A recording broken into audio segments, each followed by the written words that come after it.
Publik Arab Saudi sudah menantikan bentrokan Cristiano Ronaldo DKK di kubu Al Nassr dengan Yokohama F. Marinos, yang diperkuat Sandy Walsh. Skenario duel tersebut terwujud berdasarkan hasil undian di Liga Champions Asia, ACL, Elite 2024-2025. Senin 11 Maret, hasil drawing memunculkan pertarungan Al Nassr vs Yokohama F. Marinos di babak perempat final. Kedua tim akan berduel dengan sistem pertandingan tunggal di Jeddah, Arab Saudi. Laga tersebut dijadwalkan berlangsung pada 26 April mendatang. Tak terhindarkan lagi. Duel ini disambut warganet Indonesia sebagai momen langka pertemuan antara Sandy Walsh dengan superstar Al Nassr, Cristiano Ronaldo. Selain itu, Sandy Walsh juga bisa melawan bintang-bintang sepak bola lainnya. Seperti contohnya yakni ada Marcelo Brozovic hingga Sadio Mane. Di sisi lain, bentrokan tim raksasa asal Riyadh dengan Yokohama juga sudah diantisipasi media Saudi. Asharq Al-Awsat menyoroti Marinos sebagai lawan yang wajib diwaspadai. Tim asal Jepang itu memuncaki klasemen grup dengan 18 poin dari 7 pertandingan, menang 6 kali dan hanya kalah sekali. Mereka mencetak 21 gol dan kebobolan 7 kali.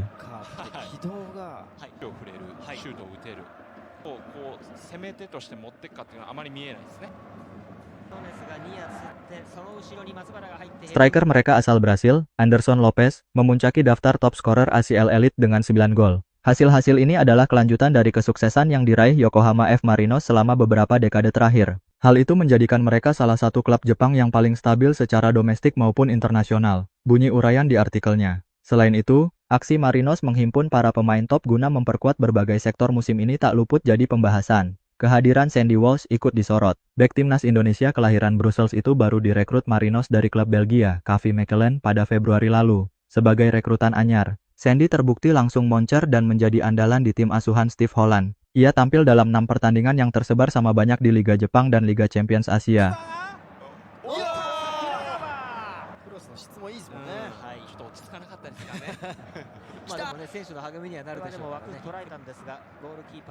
Khusus di ACL Elite, pemain 30 tahun itu punya andil besar dalam kelolosan Marinos ke perempat final. Dia selalu tampil penuh dalam 3 pertandingan, di mana Marinos menuai kemenangan beruntun atas Shanghai Port 2-0, 1-0, 4-1. Tim itu, Marinos fokus memperkuat skuadnya di semua posisi. Lanjut uraian di Asharq Al-Awsat. Yokohama biasanya menggunakan formasi 4-2-3-1 yang menekankan transisi cepat dan high pressing. Mereka menopang pertahanan dengan Sandy Walsh dari KV Mechelen dan Thomas Gokdeng dari Albirex Niigata. Sedangkan kedatangan Dayatono dari Kawasaki Frontale menambah daya serang. Demikian lanjutnya. Baik Al Nassr maupun Yokohama F. Marinos sama-sama menargetkan misi menjuarai Liga Champions Asia untuk pertama kali dalam sejarah. Trofi kontinental yang pernah mereka raih hanya Piala Winners Asia, kejuaraan yang telah dihapus sejak 2002 silam. Andai memenangi bentrokan di Jeddah nanti, Sandy Walsh DKK atau Cristiano Ronaldo CS akan diadu dengan Kawasaki Frontale atau Al Sadd di semifinal. Adapun sepasang duel perempat final lainnya mempertemukan Al Hilal versus Gwangju dan Al Ahly versus Buriram United.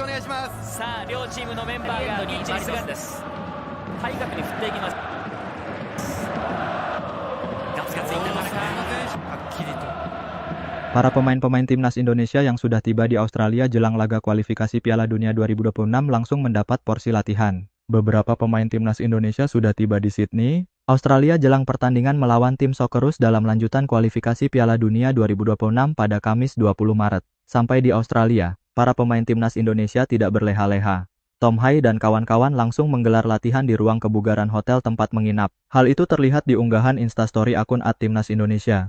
Para pemain sedang terlihat di gym. Dalam momen tersebut, ada sejumlah pemain yang sudah sampai. Ada nama Jordi Amat, Rafael Struijk, Tom Hai, Nathan Joy Aon, Marcelino Ferdinand, dan Ole Romeni. Mereka tampak langsung bersua satu sama lain. Patrick Kluivert juga sudah terlihat dalam sesi latihan. Juru taktik asal Belanda tersebut langsung akrab dengan para pemain. Selain itu, sudah ada sederet pemain lain yang terlihat dalam klip story akun Instagram Timnas Indonesia. Ada Nadeo Argawinata, Rizky Ridho, Sandy Walsh, dan Justin Hubner.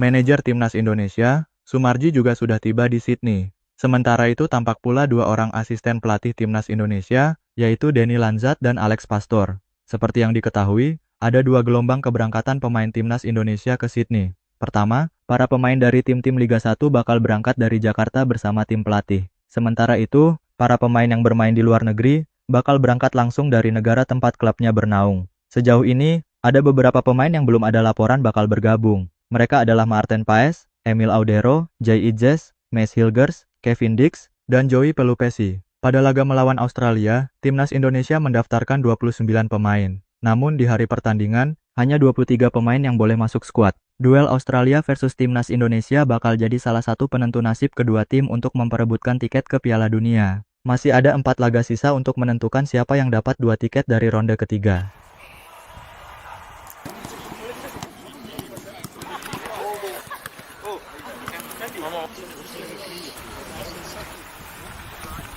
Jelang laga menghadapi Indonesia, striker Australia, Adam Taggart dengan terang-terangan memberikan pujian kepada timnas Indonesia. Hal tersebut tak terlepas dari keberhasilan timnas Indonesia menahan Australia pada leg pertama. Duel timnas Indonesia versus Australia kala itu digelar di Stadion Utama Gelora Bung Karno, SUGBK, Jakarta, pada 10 September 2024. Skuad Garuda mampu menahan imbang Australia dengan skor kacamata. Adam Taggart terkesan dengan pertahanan timnas Indonesia yang mampu menahan gempuran serangan Australia. Sebagai sebuah negara, mereka jelas telah meningkat. Saya terkesan dengan mereka saat terakhir kali kami bermain melawan mereka di kandang mereka. Jadi, mereka jelas merupakan negara yang ingin mengejar kami, kata Adam Taggart, dilansir dari Socceroos. Hal ini sekaligus membuat Adam Taggart tak ingin meremehkan timnas Indonesia dalam persaingan perebutan tiket ke Piala Dunia 2026.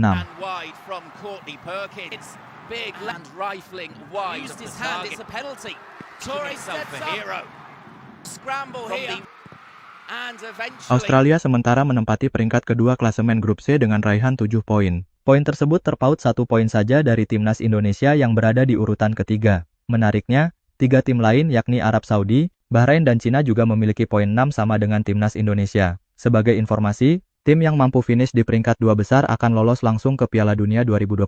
2 tim yang menempati peringkat ketiga dan keempat berhak melanjutkan perjuangannya di babak selanjutnya. 2 tim terbawah akan tereliminasi. Adam Taggart menegaskan timnya akan berusaha mengalahkan timnas Indonesia untuk memperbesar peluang lolos ke Piala Dunia 2026.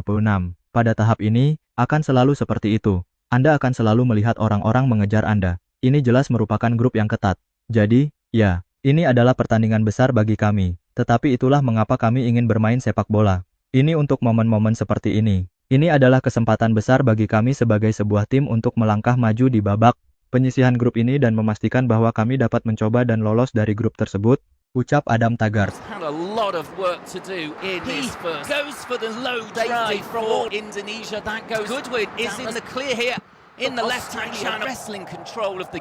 Penyerang timnas Indonesia, Rafael Struijk, mengaku siap melakukan segala cara untuk bisa mengalahkan Australia, agar bisa membawa pulang 3 poin penuh. Skuad Garuda saat ini sudah berada di Australia untuk menjalani persiapan jelang lawan tim berjuluk Socceroos tersebut. Rafael Struijk yang bermain di klub Australia Brisbane Roar telah bergabung dengan tim sejak ofisial timnas Indonesia tiba di Sydney Minggu 16 Maret. Menatap laga melawan Australia ini, Rafael Struijk pun memiliki kenangan kurang bagus saat berhadapan dengan Jackson Irvine dan kawan-kawan. Mantan ADO Den Haag ini telah merasakan 2 pertemuan menghadapi Australia. Untuk itu dalam wawancaranya dengan AFC, Rafael Struijk mengenang duel menyakitkan saat pertama kali bertemu di Piala Asia 2023 lalu. Rafael Struijk mengenang kekalahan menyakitkan timnas Indonesia dari Australia pada babak 16 besar di Piala Asia 2023 dengan skor 0-4 pada 28 Januari 2024 lalu. Namun, menurutnya timnas Indonesia sudah membuktikan menjadi lebih baik lagi. Pasalnya, dalam pertemuan pertama di putaran ketiga kualifikasi Piala Dunia 2026,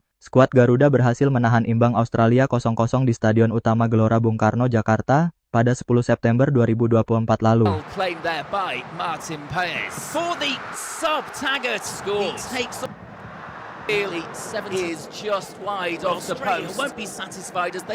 Menurutnya, hasil itu bisa saja berakhir lebih baik, tetapi timnas Indonesia maupun Australia tak mampu menutupnya dengan baik. Kami bermain di Piala Asia dan kalah 4-0, tapi itu di awal proses ini, ujar Rafael Struijk dikutip dari laman resmi AFC. Pada pertandingan itu, dalam 20 menit pertama, kami bermain sangat kuat dan seharusnya bisa mencetak gol, ucapnya. Namun setelah itu Socceroos lebih banyak mengendalikan permainan dan Anda bisa melihat kualitas yang mereka miliki dengan mencetak 4 gol. Tapi saat pertemuan berikutnya, hasilnya 0-0 di kualifikasi Piala Dunia dan menurut saya itu hasil yang adil. Itu bisa saja berakhir dengan hasil lain. Itu bukan penampilan terbaik kami maupun mereka, tapi atmosfer di stadion luar biasa. Lebih lanjut, pemain berusia 21 tahun tersebut mengaku bahwa mendapat 1 poin dari laga tersebut sudah bagus. Namun, di laga selanjutnya yakni Pak Maret ini tak akan mudah. Apalagi tim Merah Putih datang sebagai tim tamu, sehingga tak akan mudah buat timnas Indonesia menghadapi tim asuhan Tony Popovich. Mendapatkan 1 poin dari laga tersebut merupakan hasil yang baik bagi kami. Namun saya pikir laga berikutnya akan sulit, kata Struijk.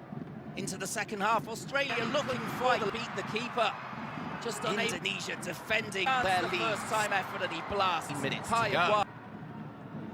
Meski demikian, pemain keturunan Indonesia Belanda tersebut tetap optimistis tim Merah Putih bakal meraih hasil maksimal. Di bawah kepelatihan baru Patrick Kluivert, Struijk percaya timnas Indonesia akan bisa meraih hasil maksimal meski saat ini masih dianggap sebagai tim underdog atau tak diunggulkan. Hal ini karena timnas Indonesia yang bergabung dalam grup C ini memang sejak awal jadi tim yang tak diunggulkan. Apalagi Struijk dan kawan-kawannya ini menjadi satu-satunya wakil dari Asia Tenggara yang lolos ke putaran ketiga kualifikasi Piala Dunia 2026. Untuk itu, dibandingkan dengan tim-tim lain timnas Indonesia memang masih berada jauh dari tim lawan seperti Jepang, Australia, dan Arab Saudi yang sudah langganan tampil di Piala Dunia. Namun, Rafael menekankan bahwa timnas Indonesia telah menunjukkan dengan mengalahkan Arab Saudi pada November lalu. Bahkan sebelum juga telah menahan Australia, sehingga ia bertekad membuktikan bahwa timnas Indonesia bakal meraih hasil maksimal. Struijk bertekad mengalahkan Australia agar tim Merah Putih bisa membawa pulang 3 poin nantinya. Saya pikir kami masih menjadi tim yang tidak diunggulkan. Namun kami telah menunjukkan dan kami akan membuktikan bahwa kami dapat meraih hasil di sana, tutur Struijk. Kami akan melakukan segalanya untuk meraih 3 poin, pungkasnya. Ball back early, straight from kickoff. Moments as we see Struijk there, cutting in. On the follow-up there, Suter is denied by the keeper. Great save by Anando Ari. But it remains goalless. It's back in again and wide from Courtney.